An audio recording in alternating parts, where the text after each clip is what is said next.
The next episode of The Commercial Break starts now. Hi, Dulce. Thank you very much for joining us this morning.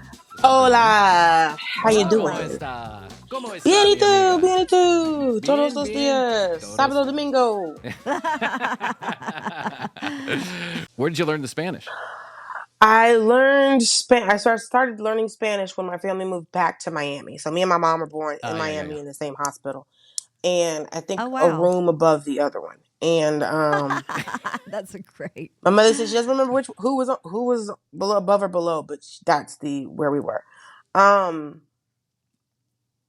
So basically, we moved back to Miami. I was 9 years old, and so I started taking Spanish every day in school from fourth grade to about like half of fourth grade to half of sixth grade, and I picked it up super quickly.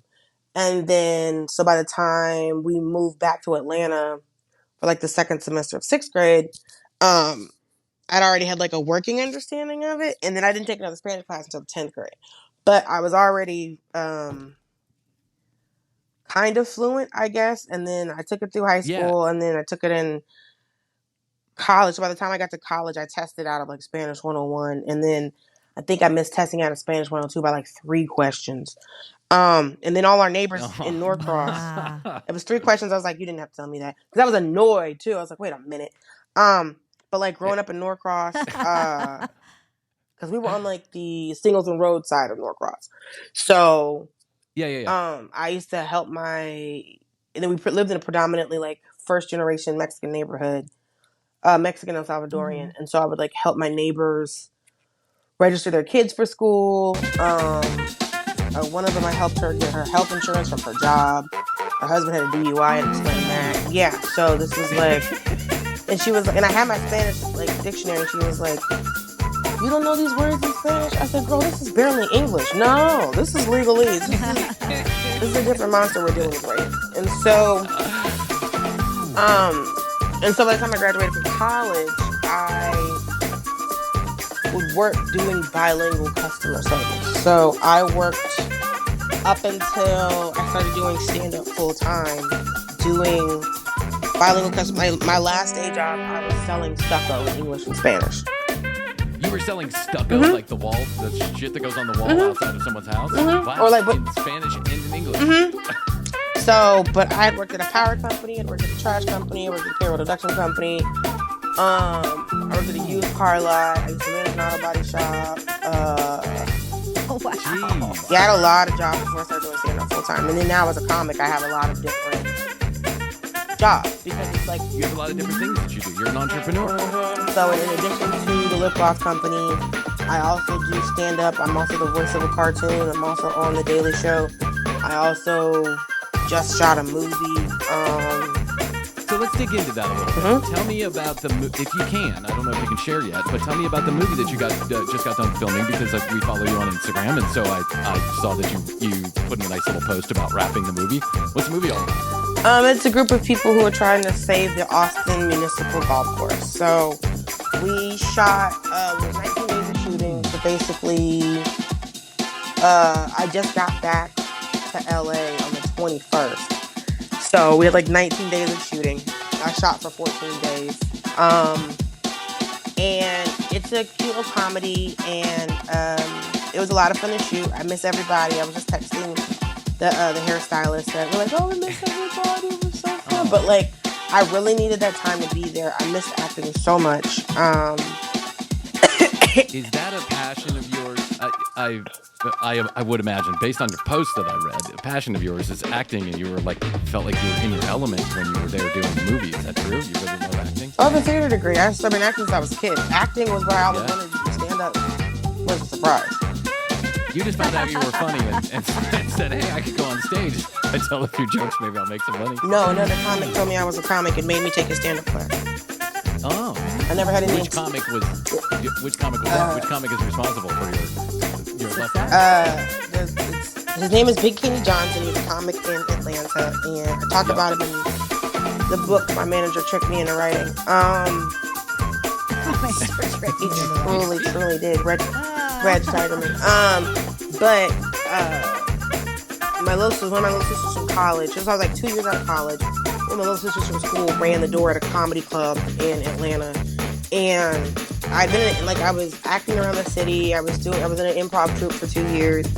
I started doing the improv troupe when I met Big Kenny, but it was around it's like the summer of 2007. And I would go to this comedy club just to hang out with her because she let me in for free.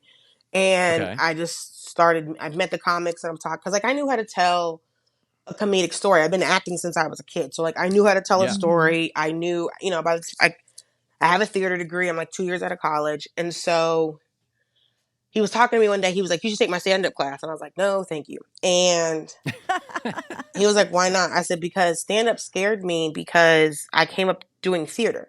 So when you're acting or when you're doing improv, which is still a form of acting, you're on stage and you're in an ensemble and you're performing, especially in a play. Yeah. You're not yourself because you're bringing another person to life. And there aren't your words because you're following a script. Mm-hmm. Yeah. I can see that. And so stand-up is you're by yourself. It's all you and it's all your words. And I was like, "Nah, I'm straight." And that's scary. It was very scary to me. And for 2 years, he would invite me out. He would invite my mom out. He was in this improv troupe called the Blacktop Circus. I think it was the only, at the time, the only all-black improv troupe, I guess, that was working on a consistent basis. I don't know. That's what he told us. And so Blacktop Circus, he would invite us out. And I was like, "I'm not doing this. I'm not doing stand-up. Not I don't know why you keep bringing me out. I don't know what this is for. No, gracias." And one day I was working a job, and this was around 2008, 2009, when everybody was getting laid off, when the recession hit. Yeah. And I was the job I was working at, they had a bunch of downsizing, and me and one of my best friends at the time, we were the youngest ones, we were the newest hires, and so we were let go first. And so I was on unemployment, and he hit me up again, "Hey, come to my stand-up class." And I just finished a sketch comedy writing class, and the class was $300. And I was like, "That is my whole unemployment check. That is what Georgia is giving you." Yeah. For the week was $330, $383. That was the whole check. And I remember I collected unemployment during that right, time. And it was but you could still live a life on that $300 in 2010. That's true. And I had a roommate, and we just managed to make it work. We figured it out. And so I was and they asked me to do the next section of the class. And then I saw Big Kenny randomly, and he was like, "You need to take the stand-up class." I was like, that class is $300. That's my whole unemployment check. I can't. Yeah. And then he said, "You're supposed to be doing this. I'm not going to charge you for the class." Oh. And then I talked to my mom about it, and she said she'd had a dream that the whole world was laughing at me, but she didn't know what it meant. Wow. So I was like, "All right." He said I could take the class for free. The Lord gave my mama a dream.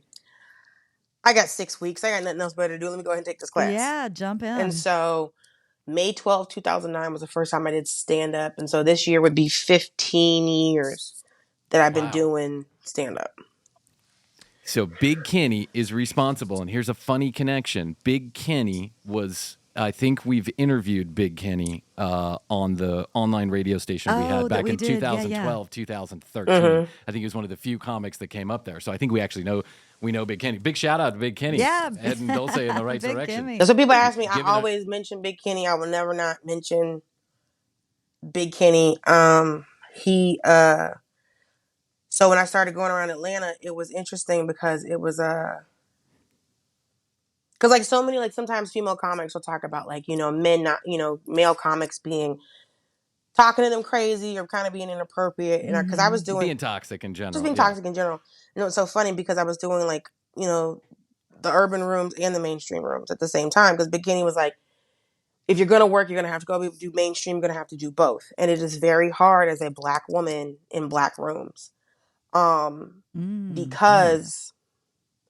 in the way that in Black rooms, they will tell you, we've already got 2 females on the show. We already got 1 female on the show. We ain't putting on no more. So white female comics speculate when they're in white rooms, whether they're not being put up because they're a woman. If you were in a Black room, they would tell you explicitly, "We're not putting no more females on the show." So I never had to guess. Jeez. Interesting. If that was the reason I wasn't getting up. White women think that's why. No one's telling them. Black women know that's why if you're doing black rooms. And so for me, I was so early in. And so, but also because Big Kenny had mentored me, it was, I didn't deal with a lot of stuff I think I could have dealt with because I was also like 27. I'm pretty. I'm just there in general. And so I was hanging out with the comics for long enough where they'd be like, oh no, that's Big Kenny's girl, as in like that's her niece, like that's his niece. Like don't. Yeah, she's family. Like she's don't mess with her, yeah, or whatever. She's family. Yeah. Leave her alone. But that didn't help me get up because there were other black female comics in the urban scene that had been waiting for their opportunity who had been there longer than me. Very interesting. And so since there were so few chances sometimes to go up, the female comics who had just had seniority in the amount of time, because they're very, not to mention I'm young and no one knows if I'm funny yet, right? Yeah, you haven't been tested, right? You haven't been I've done a few proven or whatever they call it. Right, you just don't have the reps is what we say. You just don't have the reps yet. I'm still a baby comic, but she's been doing it. I've been here for 3 months. She's been here for 5 years. Of course, she's going to get this spot because she's been fighting to get spots the entire time. Yeah, and she's always having to prove herself. While I'm seeing these male comics who are half as funny as she is, not have to do the amount of work that she's doing. Or I could go to one of these white clubs and go to these white rooms because there were just more white rooms. Yeah. And then because I was new, some of them knew Big Kenny, some of them didn't, but it wasn't the same kind of mindset where it was just like, because there were so many more rooms, I had more opportunities to go up. There were more slots available, and maybe some places the attitude was different. Why do you think that it was so? I mean, I get it. Like this is, there's a long. That's just the person vibe. I mean, but it's also with white rooms. It's the same thing. You don't see a lot of women going up either. They just don't. Say it out loud. Yeah. Oh, yeah. We're good at that, white man. You keep certain things to yourself. Certain things you can keep to yourself. Certain things you cannot. It just really depends on the situation. And then again, I'm coming in as a black woman, and so there's that thing of they assume you're funnier because you're black. Because I've seen so many white comics go, "Oh, black comics are funnier," and then they just throw you up. So you're dealing with a lot of different things, but you're still dealing with but you hear the conversation. Well, do we want to put a lot of girls on the show? And it's just like, there's 12 comics, only 3 of them are women. What are you talking about? So you're still dealing with that ratio, but only 20% of comics are women anyway. Yeah. So I was in a car with this comic who's deeply not funny. So of course he had all the ego in the world. I wish I could say his name, but no, it would waste more time saying it. And so he was in the car. He was just like, I just don't know that there are many women that are killers. And I just went, are you a killer? Yeah, right. You're not a killer either. I said, also, why is that something that's necessary? Why are you paying attention to that? I said, for every 10 comics, only one of them is a woman. Yeah. So the only reason you're paying attention is because there's just so many less women. Yeah. Also, why are you concerned about that? There's plenty of dudes that aren't fucking funny. So why are you so pressed about... Yeah, that's what I don't get, Dulce. I don't get this. Yeah. Right? Okay. We all bleed red at the end of the day, right? And if someone is funny, they're funny. If they're not funny, they're not funny. What in the good fuck does it matter if they are female or male? It doesn't really matter. Because you're dealing... However, I know that narrative in my mind doesn't exist outside my mind for a lot of places and a lot of people, right? And I just don't get it. I just don't understand. But that's me. Well, here's the fun little funky loophole in this whole thing. The debate of whether or not women is funny has been started by men who are mediocre, right? But problem is that there are, in the same way that there are a lot of male comics who are not funny, there are female comics who are not funny, right? Sure. Because there are comics who you have seen bomb. We have been standing there and watched them bomb. And then they will get off stage and be like, man, the crowd was rough tonight. I said, the crowd was...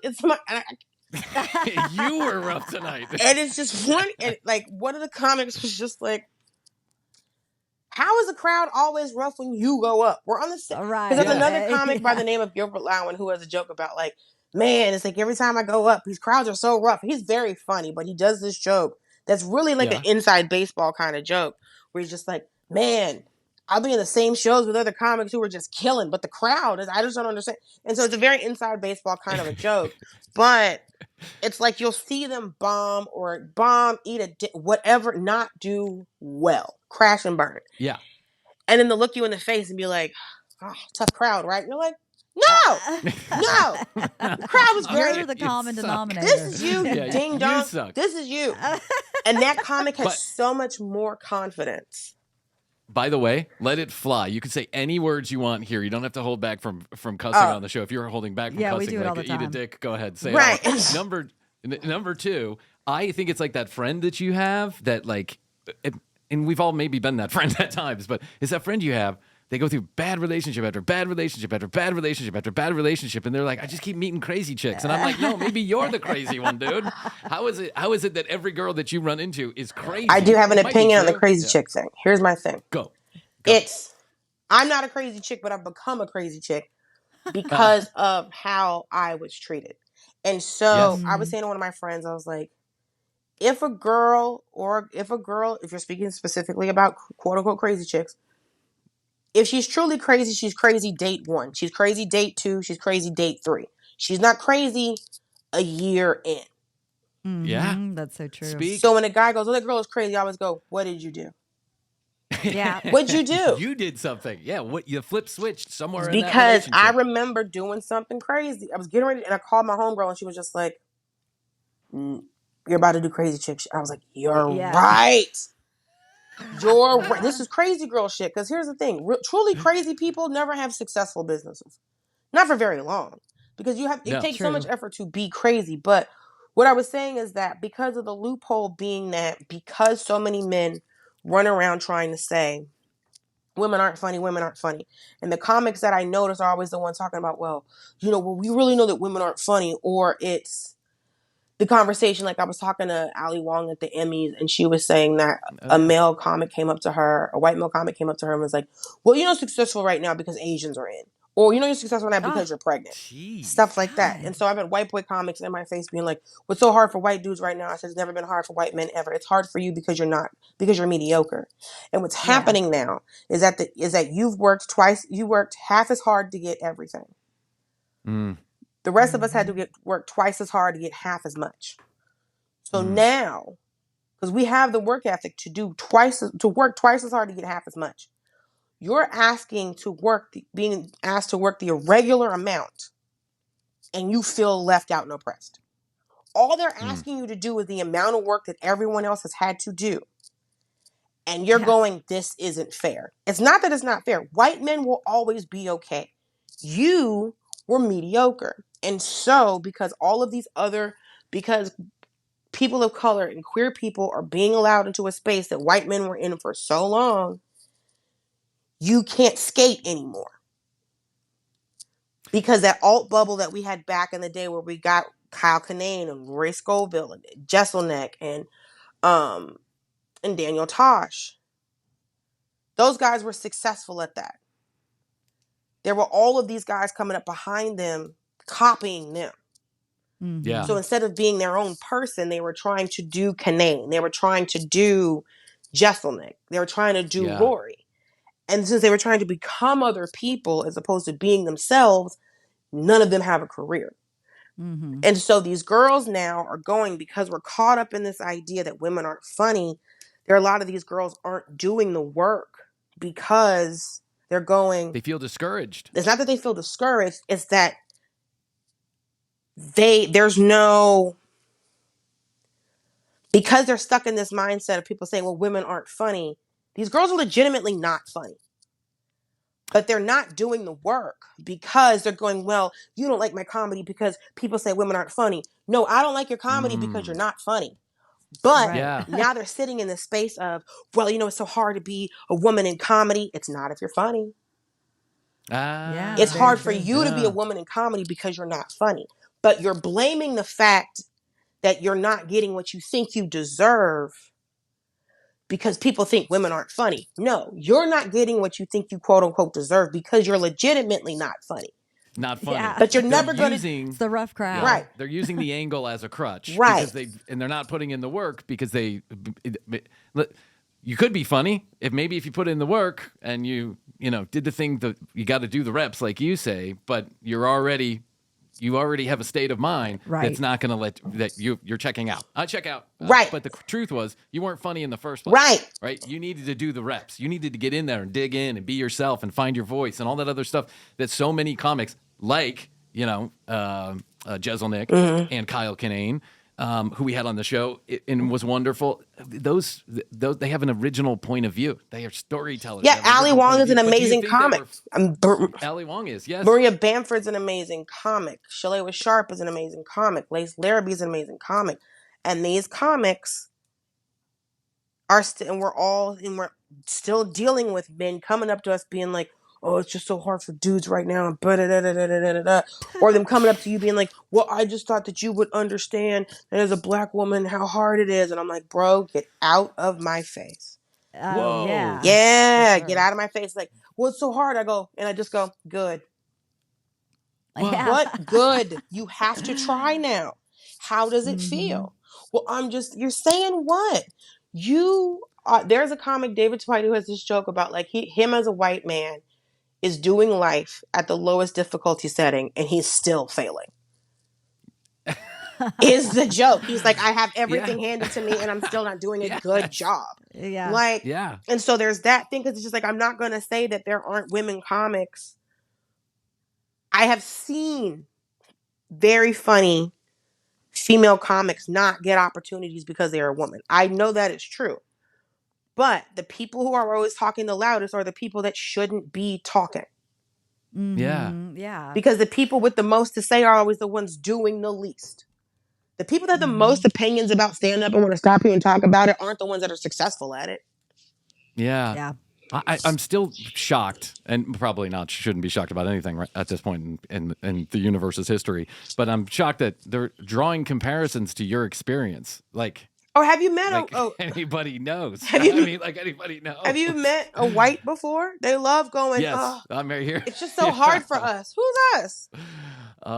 Yeah. Who is we? I've never uttered those words. Oh, you must be. I've never uttered those words. You haven't. Yeah, and I won't ever utter those words. That's a ridiculous statement. It's a ridiculous statement that comes from fairy tale land, and I don't know who is under the assumption that, and listen, we can't help who we're born to or what we do, but at the end of the day, it doesn't really fucking matter because I landed in the jackpot. And so is it a little bit, like you said, is it a little bit tougher? No, it's just the floor is evening a little bit, but it's still not even. It's still not at even. the end of the day. But it's equality still not even. will always. And to draw comparisons is fucking insane. It's fucking insane. It's insanity. It's the talk of a lunatic. Yeah. Equality will always feel like oppression when you're the one that people are having to level up to. Yeah. So when you're one that's Dulce on top, you're like, who let them in here? Yeah. Security. Who let this riffraff in here? And at the same time, though, you see like it shifting because like I was at like the Improv's like 60-year anniversary, and they're like, what's like one of the things that's really helping a lot of comics nowadays? Some interview, and I was just like, the internet, because if you're posting content, people are seeing who you are, because the internet is a infinitely hungry toddler that must be fed at all times. Yes. God, that's a good way to put it. And then he was like, well, what's one of the hardest parts of being a comic right now? I said, it's the internet, because you have to constantly post content because it is an infinitely hungry toddler that has has to be fed at all times. That's so funny. So it's so true. The thing that is helping is also the thing it's another job. Yeah. You have to keep up with it. And so it's like, at least when you're feeding a toddler, they will grow up. But this is just, they keep getting younger. Well, this is just, like, I just think if you think of it like a coal train, where it's just like, but we're just on one it's a track that goes in a circle, and you're just feeding and feeding. Because like one of my friends, he was posting clips all the time, and I've seen comics grow their following and seeing them get really great opportunities, and they're selling out this and selling out that. And, then you'll have your reps go, well, can you be doing this and doing that? I said, that person's only job is being a comic.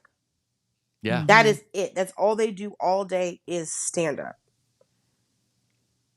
I'm on multiple TV shows. You're an actress. And I'm an actor. You're an entrepreneur. It's just like I'm doing. No one asked that person to write a book. This person's not on this TV show. This person doesn't have to record for this. This person's not. Yeah. This person's not doing. I'm very blessed to have all the things that I'm doing, but don't add another job to me when all this other person does is this one thing. I have 4 other jobs. Full time. We just talked about this on the show the other day about how That's the why I stopped podcast does posting. very well, but we just don't pay attention to social media because, quite frankly, I'd like to talk on the microphone for a living. But the reality is that if you don't focus on social media, then somehow you're not doing what you're supposed But then to you be have doing. to keep doing it and keep doing it. And Yeah, Well, keep 'cause the doing it, clubs- keep doing it. You're feeding, more, feeding, more, feeding, Yeah, feeding. Yeah. you're feeding it, but in the clubs they'll go, well, I had a club go like, well, they were asking about you posting on social media. I said, the show is 2 fucking months from now. Yeah. So my question is, what are they doing? I don't live in this city. Yeah. They're like, well, you have yes, I have, between all my social platforms, there's 200-something thousand followers, right? They don't all live in your town. Right. Yeah. You are in your town. You do that thing. So and I'll you mine. do Yes. that thing in your town. You live in Loganville, wherever the fuck you are. Yeah. Yeah. And so where is the press for your town? What are you doing on your social media? Your comedy club's been open for years. You know how to what are you doing? Don't look at me and act like I post a thing. Come to find out, I had a dinner with the people at Meta. They let us know static posters don't do well. People don't give a shit. Yeah. So you're asking me to do something that now the algorithm has figured out is antiquated. So you're pissed at me because I didn't post a poster. Well, did she post a poster? What I had to do was make a video and then post a poster in the second slide because according to this dinner that I had at this very fancy Italian restaurant, fucking Instagram, they told us that people don't give a fuck about posters, and I've seen that on my Instagram. So you're literally asking me for something that no longer fucking works. So now I have to find videos. So fine, I have no problem posting videos. It helps kick up the algorithm.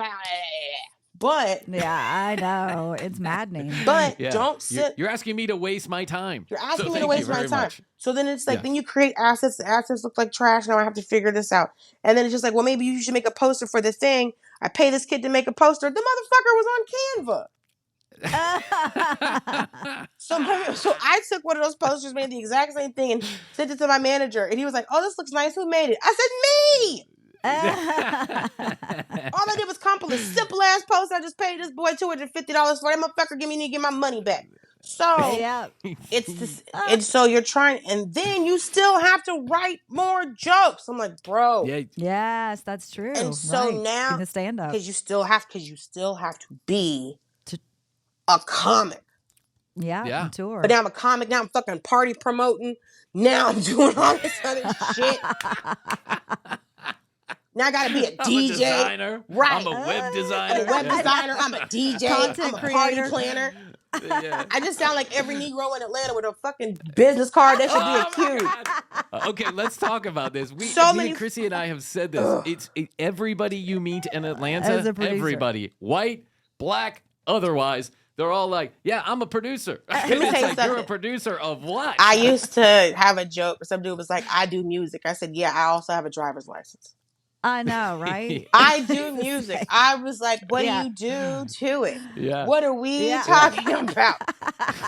We've all worked at a music. I tried to explain to somebody. Everybody in Atlanta has worked at a music studio. Doesn't matter. Yes. Yeah. Everybody in the city has worked in a music studio. I know. Everybody in Atlanta, and they were like, what? I said, everybody, regardless of race. You do not understand. Everybody who's been in Atlanta for most of their life has worked in a music studio or dated a DJ. Or that's it. A music producer, and you're in the studio I don't understand why they want you to be I don't want to hear the same song 6 hours in a row. I don't. I know, right? You listen to this over and over. You listen to the same song for hours, and then they ask you a question about it, and you know it doesn't sound good, but they're not asking you. And I realized when I was dating the first music producer I dated, I remember sitting there going, oh, this isn't a question for information. This is a question for confirmation. For affirmation. Affirmation. Yeah. That's what it is. Yeah. You don't want any real input. You want me to go, yes, Daddy, it's nice. Sounds great. Congratulations. Another banger in the box. Another honey. banger. And I remember just sitting there, like, I remember he bought this CD tower where you could burn 10 CDs at once. This is how young I was. This was like 2006. Yeah. Where you could burn 10 CDs at once. Yo, I was in Burbank like 2 months ago with my mom and my brother. We get out the car. This man was trying to sell us a CD. And I was like, sir. Sir. Because he tried to talk to my mom. He's like, hey, what's up? I said, don't talk to him. He's selling CDs. Don't talk to him. And my brother's like, he's doing what? I was like, I was like, sir, you need to go back in time to make this viable.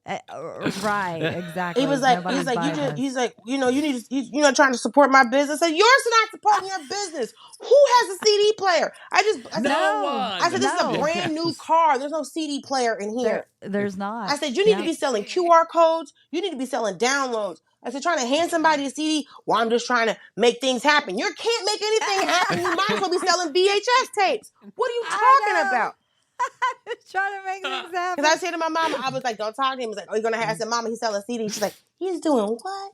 He's selling CDs. My brother's like, what's he doing selling CDs? Like, I was like, sir, I can't be, I said, what could I hate on? Your horrible business practices?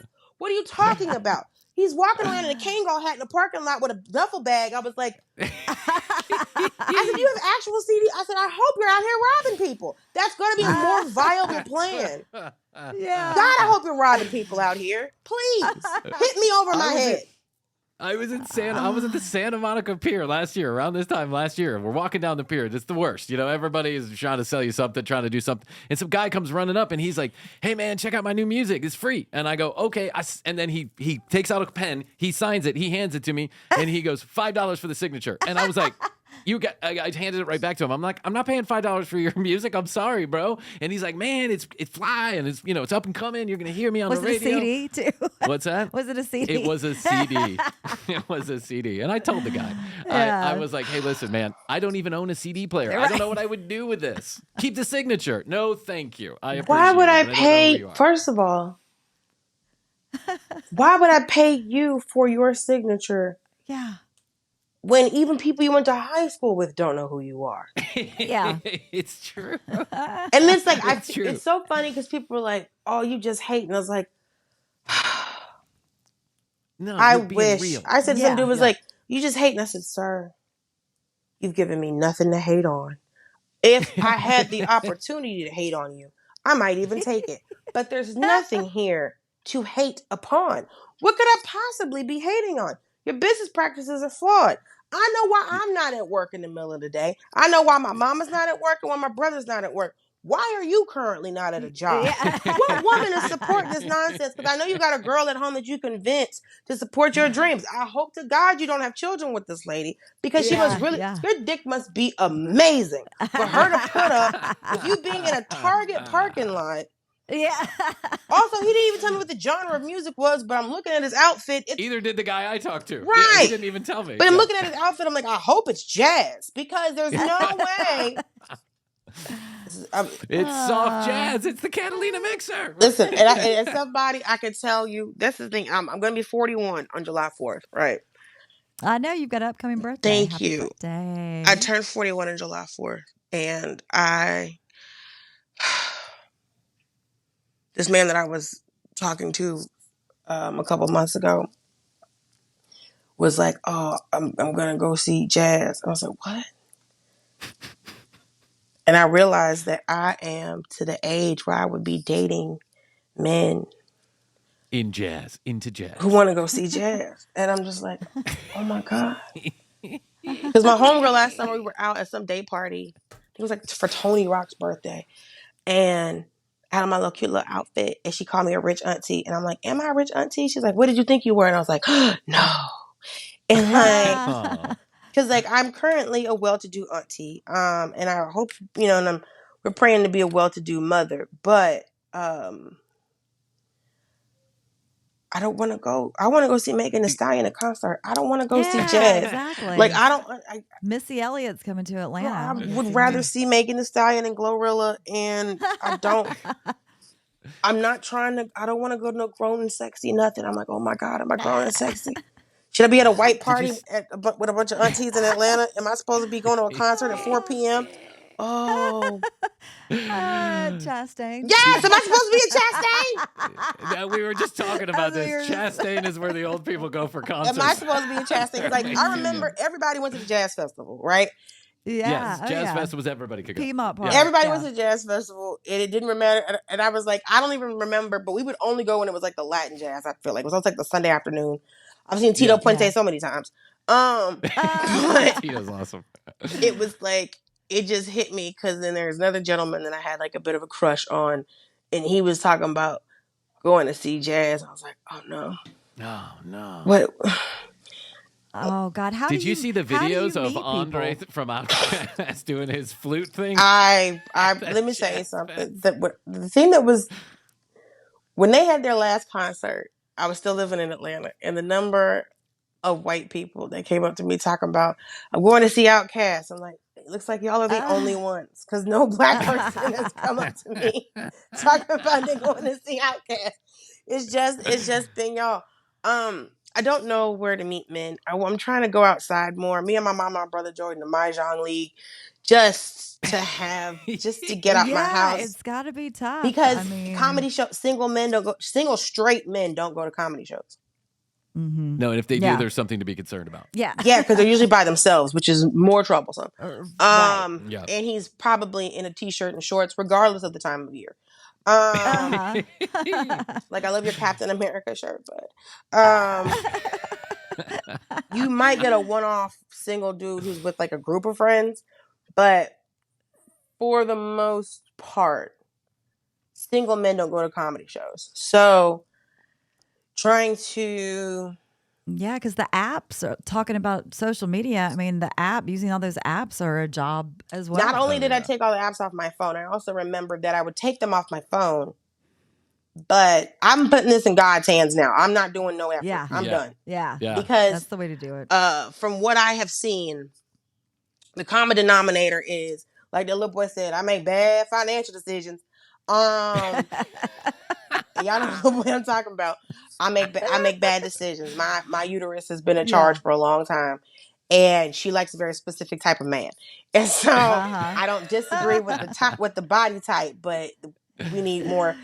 We need more assets. And so the other day, not only because you can delete them off the phone, but the profile still exists. Stays. Right. I went through every single dating app that I had ever downloaded.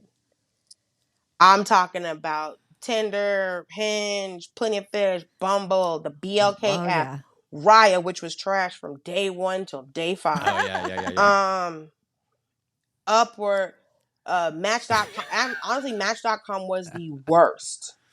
Oh, yeah. Because I found out on there how truly racist people can be. Because you would see guys click on every single racial background except black. And I was like, sir, you live in Snellville. When are you going to meet a Pacific Islander? Stop fucking with me. Stop it. The likelihood of you meeting somebody from Samoa, sir, wrong. You would rather talk to somebody that you're never going to meet in the history of your life than talk to a black lady? Let me get the fuck off this website. That's crazy. So, exactly. Match.com was awful. Raya was worse because it was just a bunch of DJs and models. And so I went through the other day and I deleted my account on every single dating app I had ever downloaded. You're free. Yeah, and I was just like, because the other hard part well, it's like I couldn't handle it. But the other hard part about being on dating apps was that you just got to see that a city full of men didn't want to talk to you. That was the worst part. Where you're just like, millions of men live here.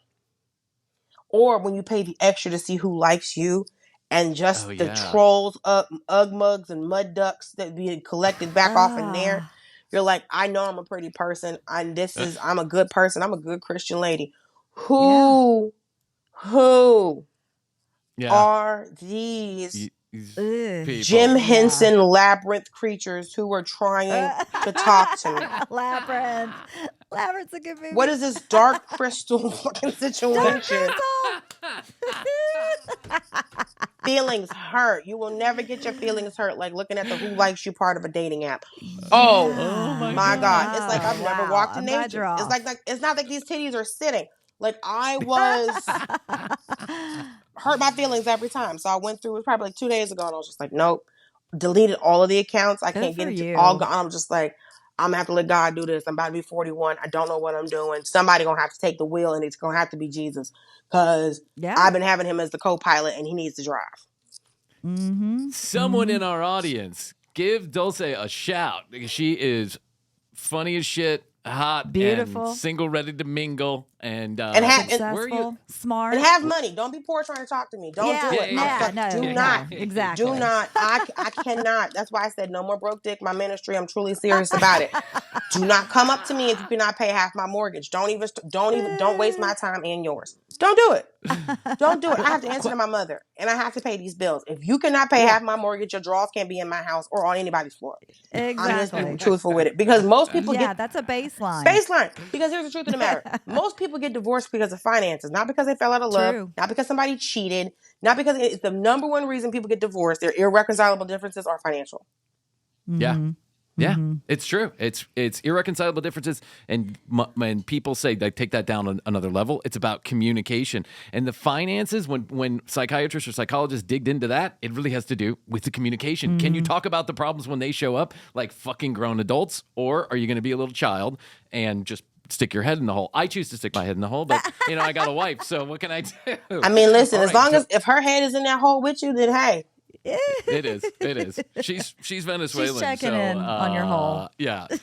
She keeps me in check, that's for sure. She's spicy. She keeps me in check. Dulce Sloan is on The Daily Show. She has a new, what's the name of the movie coming out? When does it come out? You just finished we rapping, just so wrapped you're probably a on year out. not even a week ago. So to tell you that, I would be lying. Yeah. Okay. Because I don't know. Yeah. Well, look for her in the She new has movie. Giggle Gloss, which is lip gloss. I'm buying it today. You're buying it. I'm going to get some for my daughter because she's a lip gloss freak. She's going through that. But most importantly, Dulce is on tour right now, and you can get her tickets at dulcesloan.com. Hit the tour button, and she'll be in Atlanta. She'll be in Atlanta. September 13th. Yeah, we got a lot of September 13th. I'm going to be there. Lace Larrabee is going to be on the show, I hope. I'm looking to get Clayton English, Mr. Sábado Domingo himself.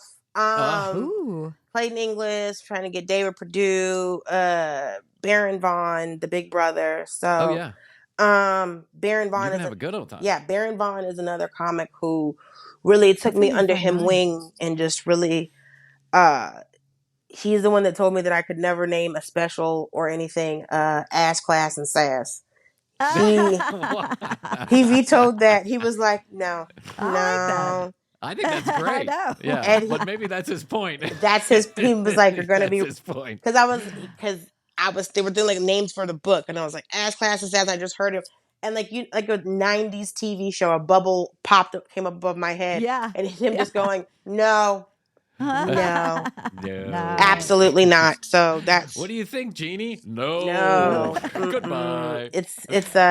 He was like, you don't want to reduce down to those things. And so that's why we named the book Stories of Dating, Destiny, and Day Jobs, because it's really a collection of essays. Because like I wanted to don't call it a memoir. I'm only 39. Which people always laugh, but the publisher was like, well, let's not tell people what it's not. And I was like, all right, sure. But yeah, I talk about like growing up in Atlanta, and how I got into stand-up, how I got on the Daily Show, relationship things with different boys in Atlanta, having to Frankenstein men together. Yeah. You get it. You know what I mean. Where you're just like, absolutely. This boy takes you out. This boy has the D. Yeah. this dude you just hang out with to keep your car fixed. So right. That's so true. And together, those three dudes make one man. You're like, I got it all. I know. I just need to visit a couple places together. I just got to put some gas in this car, and I can go to a Papa Do's, get some good D, and get my brakes done. Papa right, Do's. Good old Papa Do's. Do you know there's a nation? I only thought it was Atlanta. I was in Austin, because you know how the Papa Do's in Norcross is next to the Drury Inn. Oh yeah. Yep. I was in Austin, and I was like, "Oh, a Papa Do's," and I was like, "A Drury Inn." I was like, "Wait, are these affiliated?" And I didn't. Yeah. I said, "This is a wild coincidence," and I don't know if it is a coincidence, but that's none of my business. Oh, that is so funny. It's a real estate thing. They buy the real estate under it, and then the same management company. I think you're right, because there's one here. So there's the one in Norcross, and then there's the one in Roswell, Alpharetta area. They also have a motel. I don't know if it's a Drury Inn, but they also have a hotel motel that's sitting on right next to their property also. So I think this is. It feeds. No. The hotel people. What it is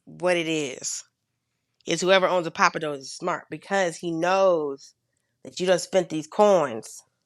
Yes. Yep. Wow. You know what? I know. That's why I say more hotels, because some of those hotels that have like the little what's it called? Like the fancy word, like a livery or something like that. Yeah.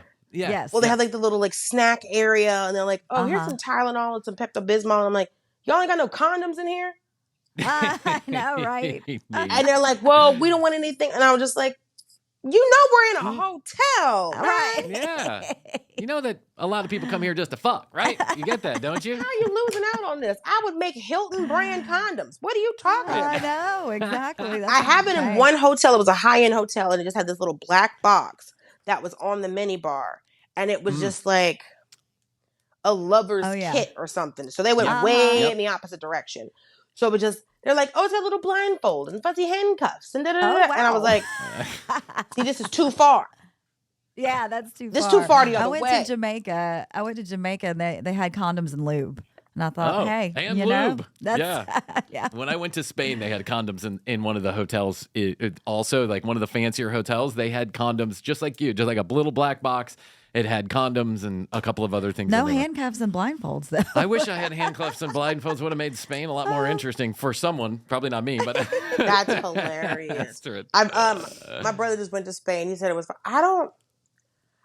I really have no desire to go to Europe on vacation. I've been to London. I've been to Scotland. I'm good.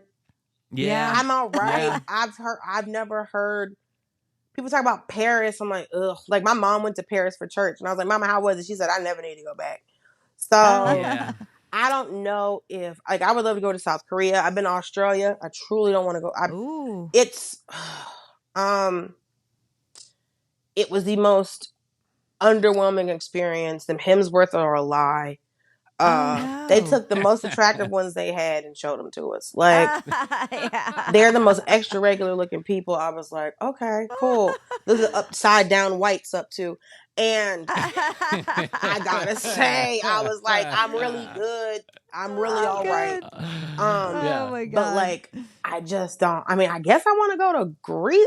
I really have no. Italy's great. I have to say, Italy's beautiful. I really don't have any desire to go to that entire continent. Yeah. I've seen what their descendants do. I'm truly all right. I think I've met. Listen, we see that we obviously we have different perspectives, and like, I would tell you to go to Spain because it's a wonderful, beautiful place. But I speak the language and I look like them, so it might be different for me. But my wife is also half Spanish, so it's like for me, it feels like home because we have people there that we know they can take us around, and you kind of feel you're like in the culture already when you get there.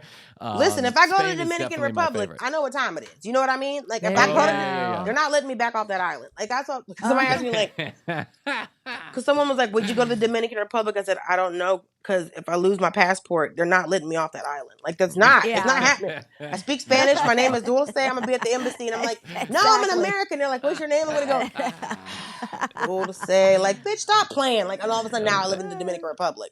So like, I'm stuck. But like, I've been to Turks and Caicos. I want to go back. I've been to Puerto Rico. That was beautiful. I've been to the Bahamas. Gorgeous. Gorgeous. But like, Germany. Jamaica's great. For what? I've never been to Jamaica. But like, Germany for what? For what? For why? I'm starting to wonder for what either. I Yeah. went over there to go to a theme park. I was there for like 3 days. I went over there, and yeah, Germany's lovely. I'm sure it's wonderful and great, but it's not some place that I like have to go to again. I think I'm. I go to Indiana first. I'm really all right. Like I don't need. All right. Dulce Sloan, dulcesloan.com. That's where you get your tickets to her tour. You can also buy her book on Amazon or wherever else you get your books. And check out Giggle Gloss, which we were talking about before. Dulce Sloan, Thank Daily you so Show, much. author, And I'm in the cartoon actress, Great North on Fox. comedian. Hey, cartoon, I was just about to say the Great It just North, got renewed, right? Just got renewed, too? right? It did. It's so fun For to season do. 5? For season 5, we're doing season 5 right now, and Honeybee Nice. is so great. Her, I helped design her character. I love her. So her afro is based off of my afro. Nice. That's why there's a flower in her hair. Uh-huh. So, but it's really fun to do. Will Forte, who plays my husband, is so he's the sweetest man. Aparna's so funny. Aparna just had a book come out. Nick Offerman just had a book come out. We're all out here writing libros. So, also Ida Rodriguez just had a book come out. So check that out. It's called Legitimate Kid. So Jesus Trejo's book is out. Water Jug Clock. He's got like awards for it. So my friends be writing books and doing stuff. That's right. I love it. Dulce, it was such a pleasure to finally get to sit and connect girl. with you. Thank you. And it's great to hear your perspective on things. We really appreciate the honesty, the clarity, and the hilarity. We'll see you soon, Dulce. Well, thank you for having me. Bye. You're Yeah, welcome. thank you. Bye.